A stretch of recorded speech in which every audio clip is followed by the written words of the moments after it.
Revision में गए थे तो 17/2/2023 को सेशन कोर्ट ने ऑर्डर पास किया था। 125 में 8,000 रुपये टोटल फैमिली का ऑर्डर हुआ था। बच्चों का 3,000 दो बच्चों का, 3,000 दो बच्चों का हुआ था और वाइफ का 2,000 हुआ था। ग्राउंड है माइलॉट, मेरी शादी 2004 में हुई थी और 2008 में मैंने अपनी वाइफ के नाम से एक बहुत बड़ी प्रॉपर्टी 2700 स्क्वायर फुट की खरीदी और 2011 में फिर मैंने 1130 स्क्वायर फुट की एक और प्रॉपर्टी अपनी वाइफ के नाम खरीदी। इसके बाद 2011 में 1130 वर्ग फुट की एक प्रॉपर्टी और उनके नाम खरीदी। 2013 में वो जो 1130 वाली जो प्रॉपर्टी थी उसको बेच के मायके चली गई। 2014 में फिर वापस आई, मार्च लास्ट में वापस आई और 3 महीने रही और 27/6/2014 को मेरे को पंजाब जाना था अपनी बहन के गृह प्रवेश में और भांजे की पगड़ी की रस्म के लिए, जो उनको पता था।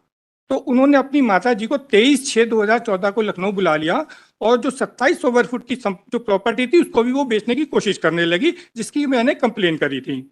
और 27 को मेरे जाने के बाद 27 की शाम को ही घर से जो मेरी प्रॉपर्टी थी जिसके बयाने के पैसे मिले थे उसके 50,000 रुपए घर पे रखे थे, वो लेके अपनी माता जी के साथ चली गई।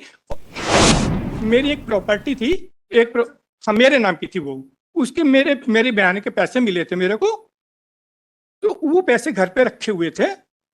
हाँ, उसमें से 50,000 रुपए वो घर पे पड़े हुए थे, तो वो लेके वो चली गई और माता जी के साथ चली गई और उसके बाद वहां जाकर मेरे ऊपर मुकदमे कर दिए। अब उन्होंने जो घर से जाने की जो बातें कही हैं, एक घर से जाने के जो घर से निकाले जाने की जो बात कही है, उसको उन्होंने कई तरह से कहा है। जैसे कि एक जगह खुद के ये सब उनकी चीजें सब इसमें रिकॉर्ड में है। एक जगह उसने कहा है कि जब उसको घर से निकाला गया तो उसकी माताजी हमारे घर पे थी। दूसरी जगह कहा उसने कि जब उसको घर से निकाला गया तो उसकी माताजी एमपी में थी, मध्य प्रदेश में थी। तीसरी जगह कहा जब उसको घर से निकाला गया तो उसकी माताजी लखनऊ गुरुद्वारे में थी। चौथी जगह कहा उसने कि जब उसको घर से निकाला गया, एक ही दिन की घटना, एक ही समय की घटना, ये नहीं कि अलग अलग घटनाएं। हाँ, इसमें उन्होंने कहा है कि ऐसा कहते हुए जून 2014 में ही आवेदक क्रमांक 1 को उसके बच्चों सहित हाथ पकड़कर घर से निकाल दिया, जहां से वो लखनऊ गुरुद्वारा अपने माँ के पास आ गई। यानी कि इस टाइम ये उसकी माता जी गुरुद्वारे में थी। और उसी में जो है इसमें अपना जो उनका मुख्य परीक्षण है 125 का, annexure number 37, page number 224, para number 2। My Lord, इसमें कह रही है, तो लखनऊ के गुरुद्वारे में मेरी माँ रही और समझाइश के लिए गई तो उसने मेरी माँ और बच्चों को हाथ पकड़ के घर से निकाल दिया, तो मैं अपनी माँ के पास गुरुद्वारे चली गई।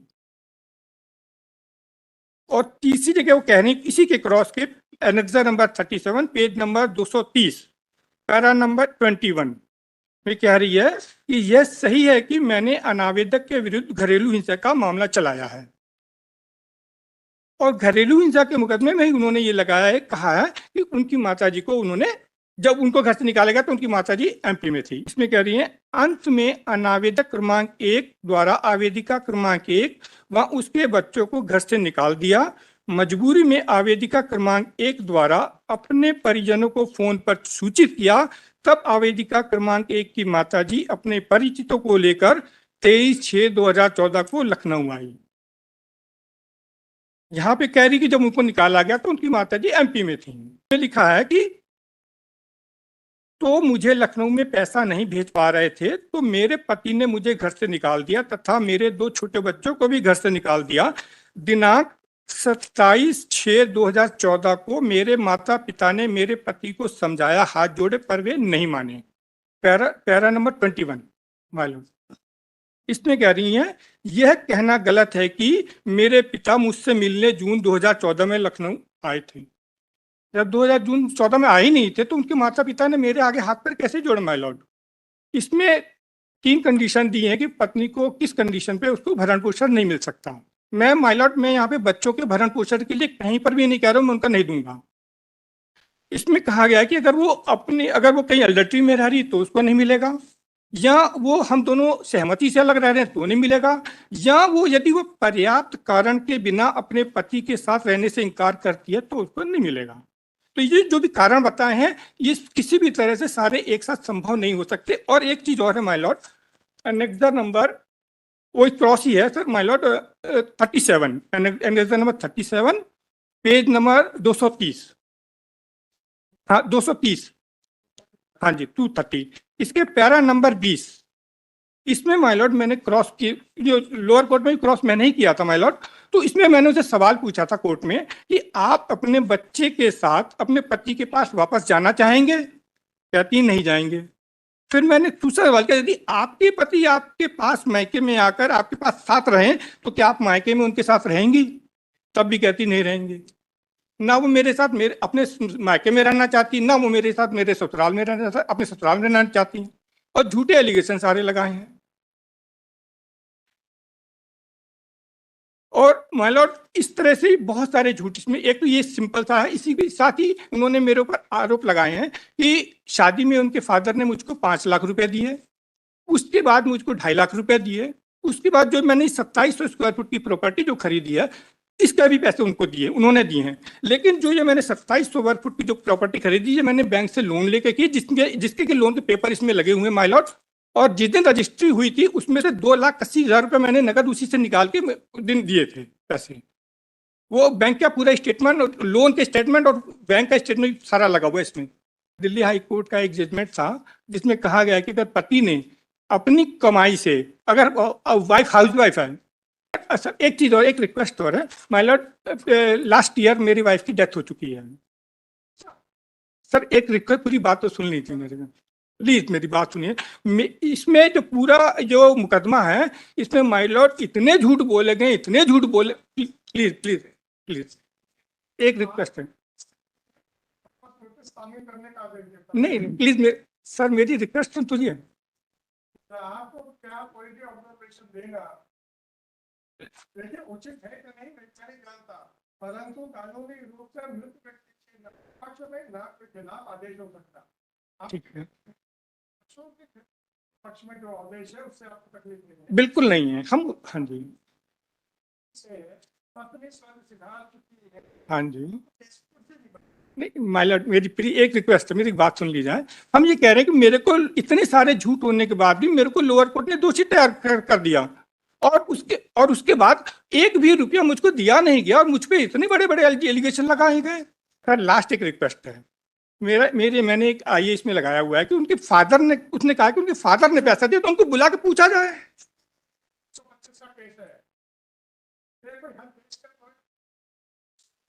सर मेरे को मैं दोष मुक्त कैसे होऊंगा सर?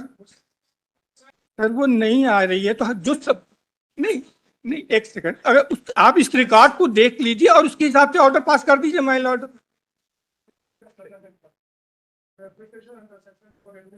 मतलब उनके फादर का नोटिस, उनके फादर को उन्होंने नोटिस जारी कीजिए सर, कम से कम वो बताएं तो कितने पैसे उन्होंने दिया है, तो कहाँ से दिया है। मतलब मेरा कैरेक्टर खराब कर रहे हैं वो लोग। आप 5 lakh 2.5 lakh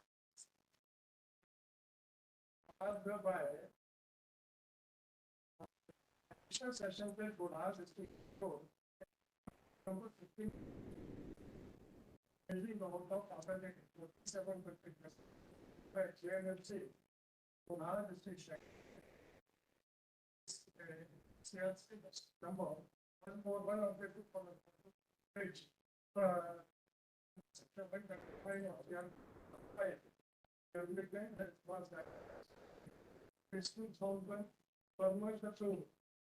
respondent number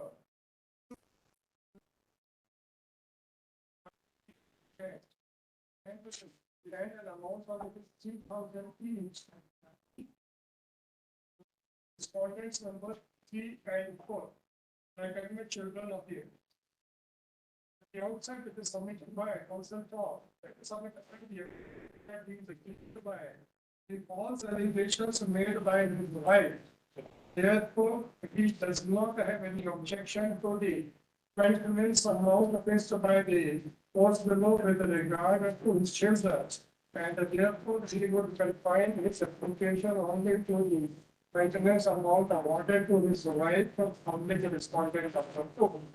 During the course of arguments, it was submitted by the applicant that his wife had already expired and submitted